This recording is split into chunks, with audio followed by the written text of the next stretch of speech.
It's a jam.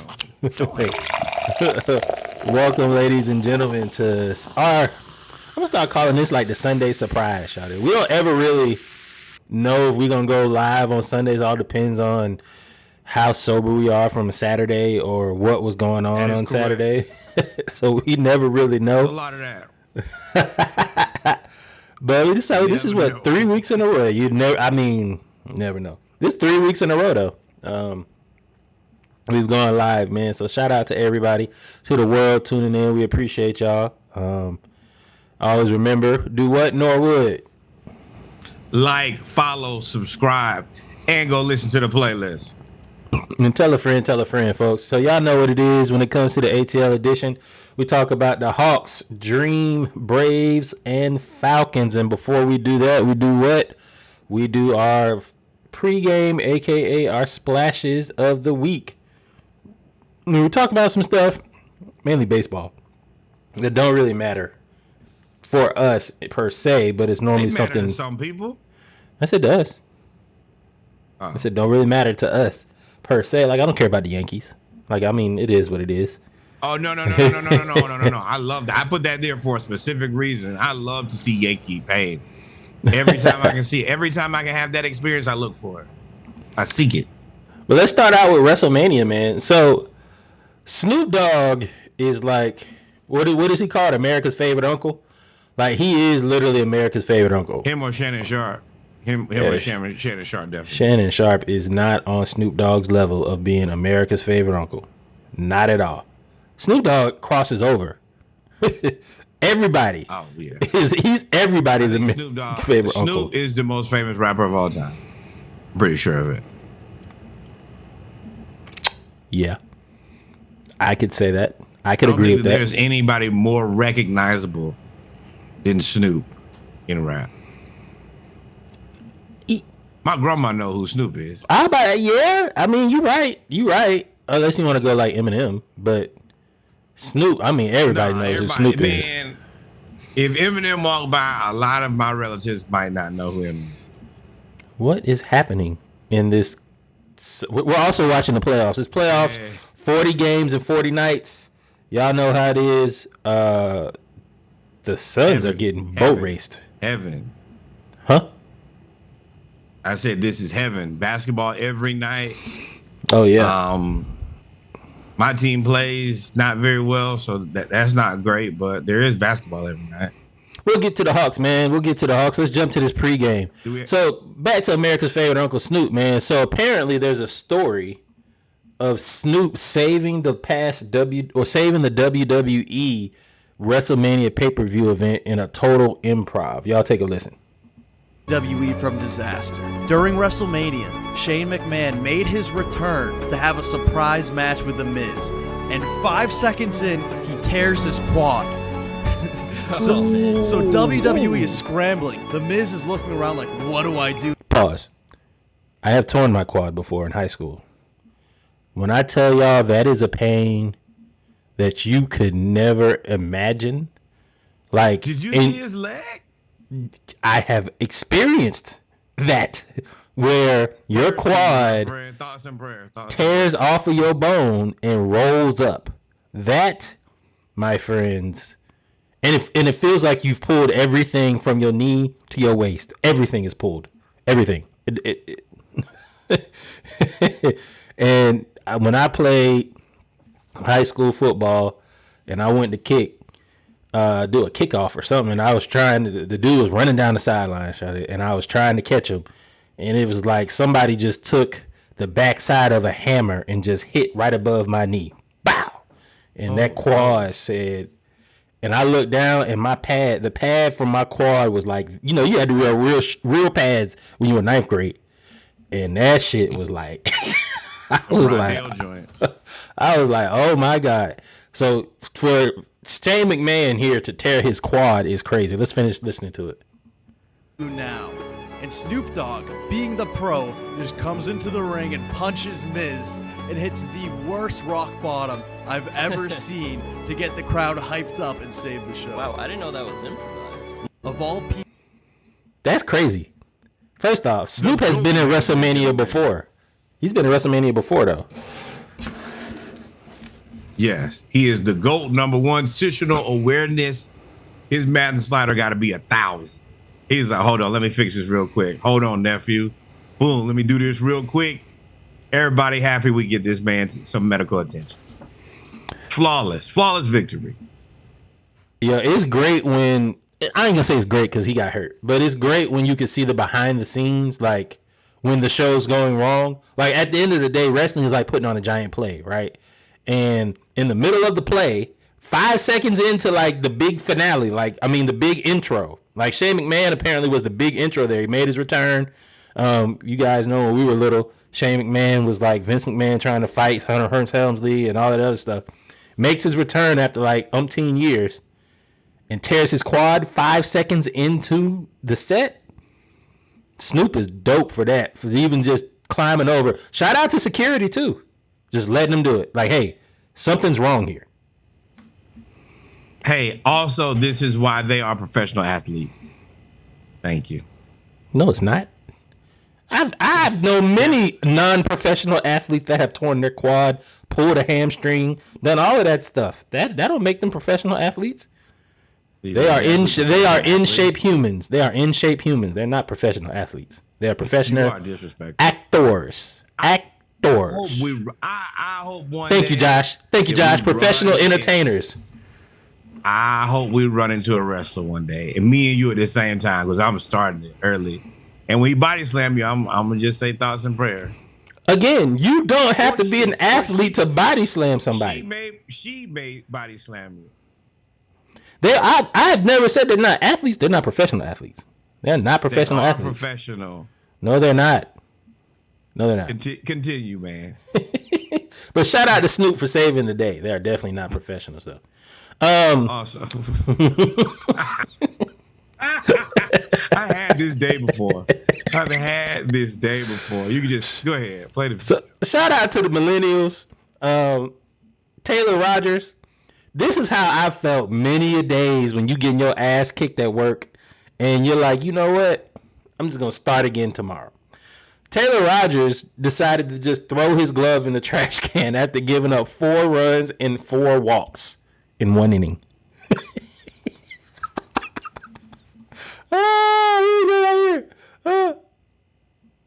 Yeah, I had enough of that. That is hilarious. Don't need any more of that. For y'all that can't see, think about Michael Jordan, how you always had to play in a brand new pair of shoes. And you know what happens? I always assume when basketball players or football players change their pair of shoes or cleats at halftime, the other shoes go to charity or trash. And then that is exactly what Taylor Rogers did with his baseball glove as the pitcher. Hey, this one stinks. I don't want a new one. Yeah. Don't play with the juju, man. If it's bad, you got to get rid of it. Yes. The juju is definitely real. And sometimes you just don't have any more of it. I'm out of it. And we just start over with something new tomorrow. And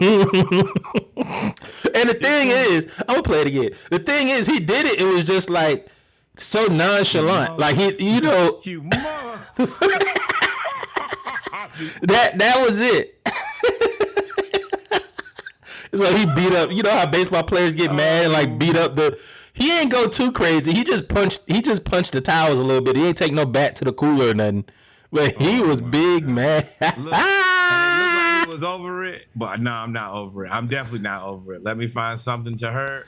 Let me find this padded jacket that don't hit back. I'm not gonna break my hand. I'm just gonna hit this padded jacket. That's all I'm gonna do. But we've been there, man. Been there before, and we'll be there again. Funny story. Let me tell y'all a funny story. This is kind of how the podcast started. So Norwood and I had very similar jobs, just in different fields. Yeah. Insurance adjuster, area engineer. Same thing. We deal with a lot of customers, whole bunch of stuff. I called Norwood like, I think you're the only one that can understand my frustration with dealing with stupid people. It's life. Norwood said, lo and behold, I do that on a daily basis too. And we started talking. And we started talking about it, and then we started talking about sports, and lo and behold, 98 episodes later, well, really 104 episodes later, we have a Splashcast.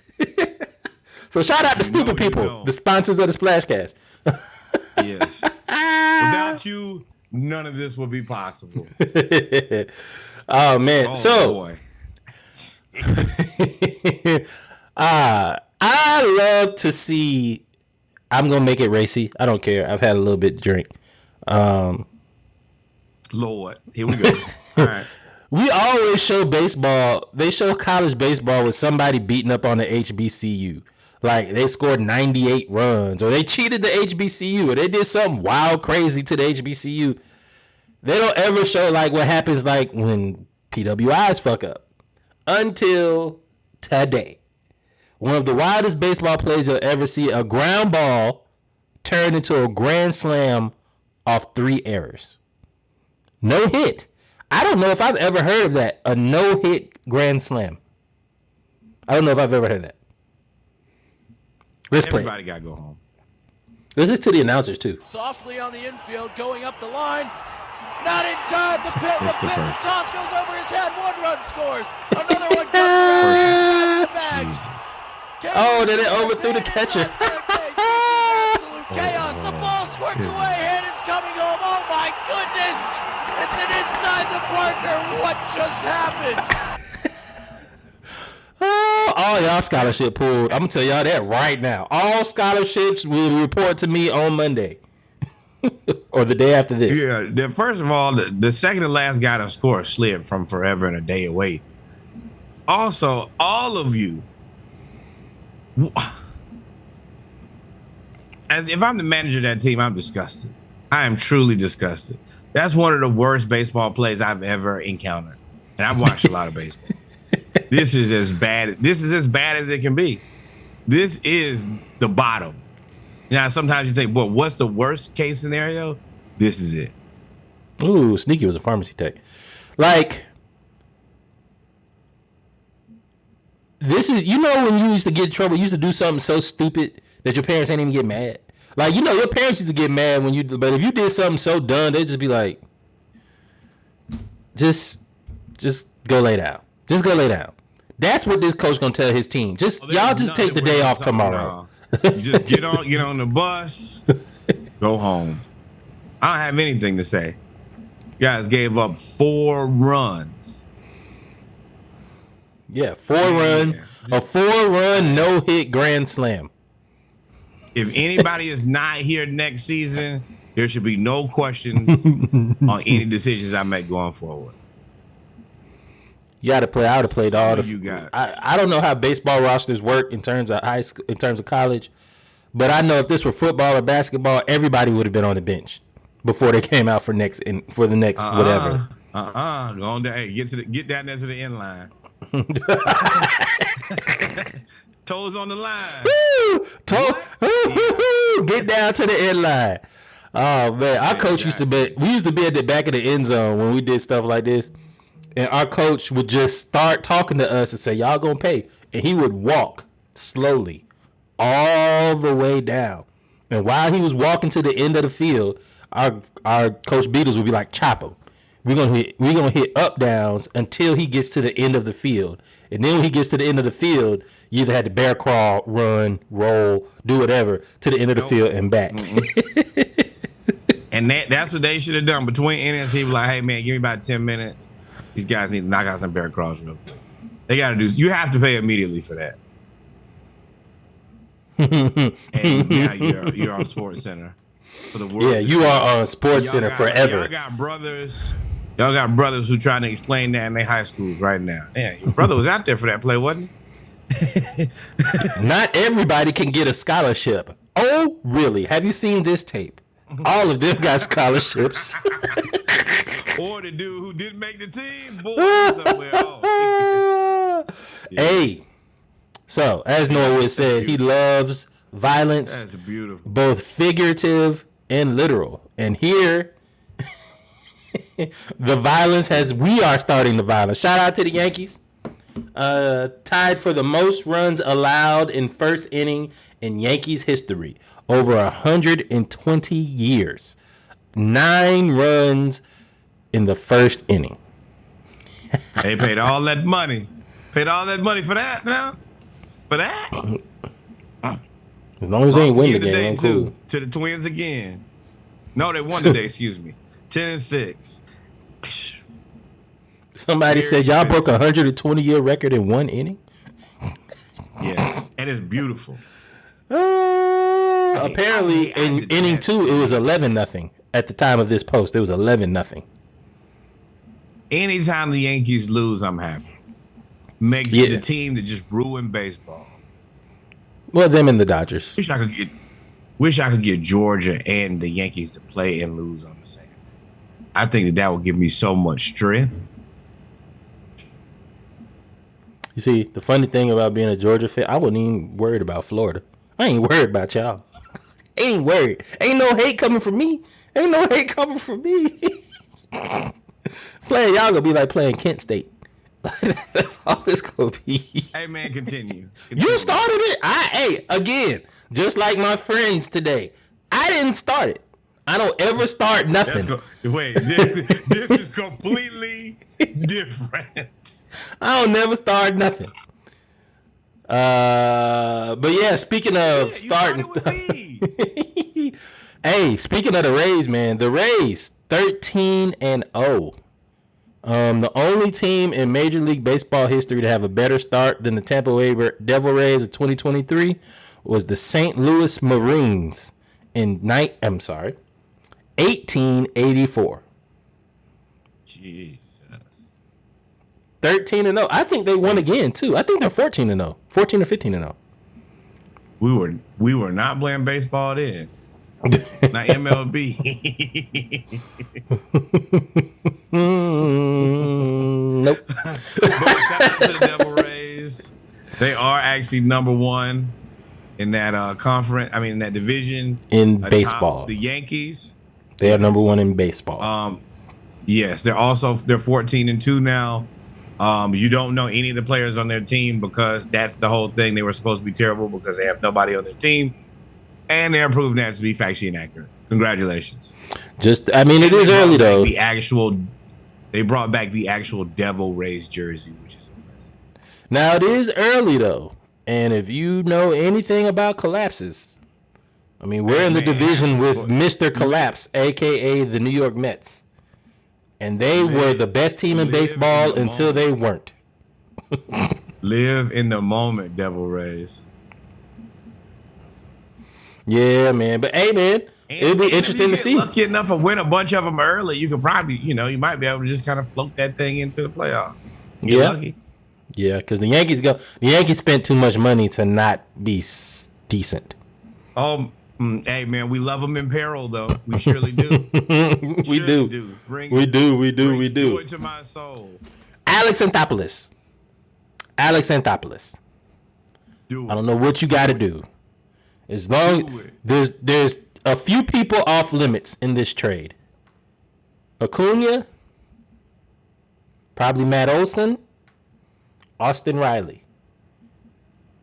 Albies may be the kicker that you have to send. Might be Sean Murphy. And shout out to the Oakland A's because without you guys, none of this will be possible. We'll get there. We'll get the Sean and a catcher. I love you guys. You my favorite other team in the world, the Oakland A's. Moneyball, baby.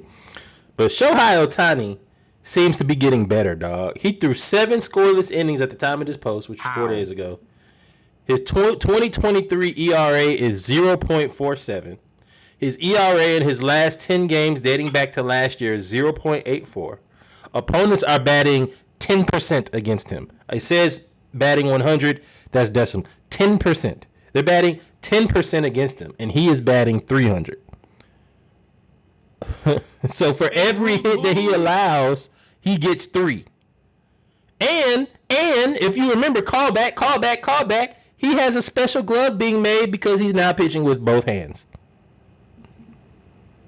Hey, Babe Ruth could never, not on his best day.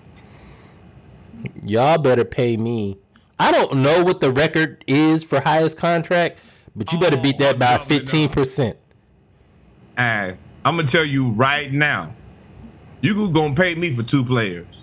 You gonna pay me for one really good pitcher and a pretty good hitter. That's what you gonna pay me for.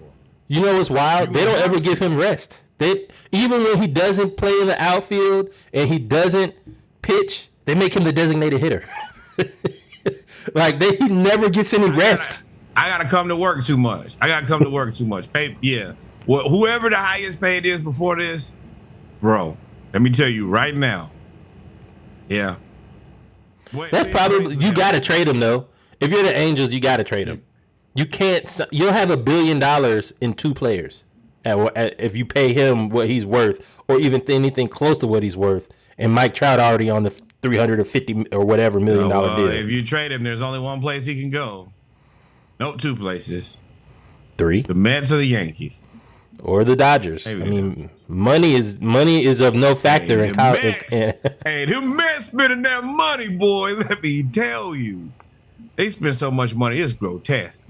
But still in second place. Oh, yep. But show high, man. Oh yeah, we shooting at all New York. Didn't you take Cleveland in that series? And I took the Knicks. No, I talked you into the Knicks. What was our 12-pack bet? Oh, I lost that one. Grizzlies, Lakers. Oh yeah, me and you. Oh, I picked the game. We picked the Grizzlies to win the series. I picked the Lakers to win the game. Yep. All right, man. Speaking of being ambidextrous, golly. Woogie. I don't know how to say his name. Sagente? Warangelo Sagente? Warangelo Sagente? I call him Gerangelo. LaMelo, Gerangelo. I'm assuming that he's Spanish. Maybe that might be wrong of me. He's the fourth ball brother. His last name is spelledCijntje. Sayante Harangelo. So Harangelo. Anyway, Mississippi State starting pitcher Harangelo Sagente is what I'm gonna say. Forgive me if I know I'm wrong. But he is the starting pitch for the weekend rotation. He's the starting pitcher game 1. He'll be pitching right-handed. Game 2, he's the starting pitcher for game 2. The next day, pitching left-handed. Let me tell y'all something. In the years of NIL and scholarships and all of that, y'all something got to give. Y'all got to give me something. You have me out there pitching 2 days in a row? And you know, in college, they actually wear you out pitching, though. Why can't somebody step up and at least pitch in between my days? Like, I'll go next day. I'll go one day after, but damn. You only gonna give me 3 days rest too? The whole next day? Yeah, you better give me 7 days rest after this. Treat me like a pharmacist. See, that's crazy. Yeah. And the coach, what type of rotation is this? This is stupid. Yeah, man. You see how they flipped this picture? They just flipped this picture to see that he's pitching left or right-handed. That's the only thing they did.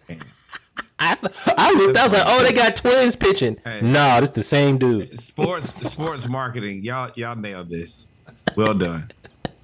Oh man, that's pretty funny though. This guy's parents. Well done. You made us. Yeah. You made an X-Men. You figured it. I'm sorry. I did not click on this link until 30 seconds ago. So I was wondering why Norwood named this the Dong Bong. So Orioles' Kyle Gibson clarifies the name of Baltimore's new home run celebration, which is called the Homer Hose or the Dong Bong. We want to make sure that it's rebranded a little bit. It's a Homer Hose, not a Dong Bong. So they take the hose, they stick it in their mouths, double fist it, and then act like they're doing the dish rag twist. And I can't figure out why they do that. I can't figure out who decided that this was a good thing to do. Now, it does go to this, whatever this younger generation does. If you go to a basketball game or a football game, they get on the Jumbotron, the kids today, They do this double-fisted look dong bong pose that I don't get it. That's a new celebration. This is one of those times where I was like, damn, I feel old. This is terrible. Number one, they ain't spending no money on this team. And this is the reason y'all don't get paid anything, because this is the type of stuff y'all doing when y'all hit home run. The dong bong, the homer hose, whatever this is, it is terrible. And whoever approved it, and if you look at the gentleman behind him, you can see in his face the level of disgust. Excuse me, no, we should not be doing this, but you're gonna do it anyway. Well, I hope y'all don't hit very many home runs. And it's crazy. It's crazy that COVID. It's crazy. It's crazy that the picture that they caught of this, like. No. How can I talk about this without telling? Just look at his face. Look at the way that he's looking. Yes.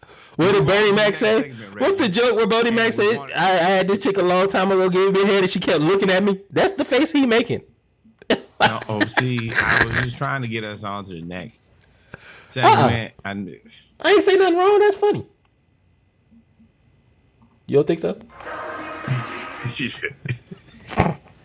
Yo, we might make it to 100. We might not. One more episode to Paternity. Oh man, that's gonna be a hell of a time. We may have just one topic to talk about and rant for 7 hours because I'm gonna be super lit. But, ladies and gentlemen, we come to the end of the ATL pregame. We are now gonna get into our Hawks, Dream, Falcons, and Braves with the ATL edition of episode 99. We appreciate y'all for tuning in. Shout out to the world. See y'all tuning in all the time for our Sunday surprise. That is a terrible name with this picture showing.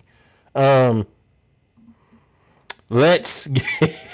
Thank you for taking that down. Boy, that was up 2 minutes too long. Let me tell you. There's a joke there. Always remember.